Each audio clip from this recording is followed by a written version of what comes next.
फुर्र फुर्र हिंदी लोक कथा।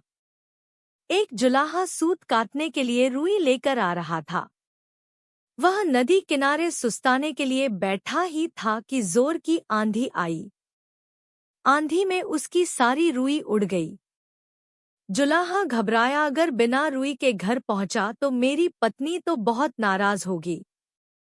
घबराहट में उसे कुछ न सूझा। उसने सोचा, यही बोल दूंगा फुर्र फुर्र। और वह फुर्र फुर्र बोलता जा रहा था। आगे एक चिड़ीमार पक्षी पकड़ रहा था। जुलाहे की फुर्र फुर्र सुनकर सारे पक्षी उड़ गए। चिड़ीमार को बहुत गुस्सा आया। वह जुलाहे पर बहुत चिल्लाया, तुमने मुझे बर्बाद कर दिया। आगे से तुम ऐसा कहना, पकड़ो पकड़ो। जुलाहा जोर जोर से पकड़ो पकड़ो रटता गया। रास्ते में कुछ चोर रुपए गिन रहे थे। जुलाहे की पकड़ो पकड़ो सुनकर वे घबरा गए। फिर उन्होंने देखा कि अकेला जुलाहा ही चला आ रहा था। चोरों ने उसे पकड़ा और घूरते हुए कहा, यह क्या बक रहे हो? हमें मरवाने का इरादा है क्या?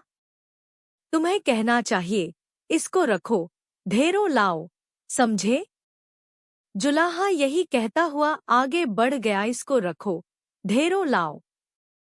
जब वह शमशान के पास से गुजर रहा था तो वहां गांव वाले शवों को जला रहे थे।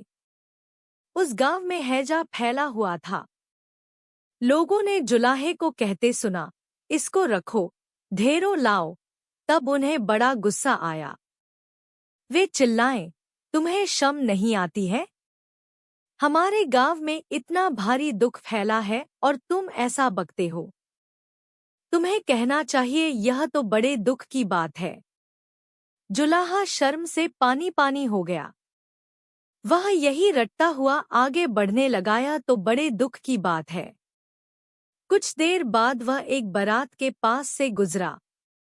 बारातियों ने उसे यह कहते हुए सुना, यह तो बड़े दुख की बात है, यह तो बड़े दुख की बात है।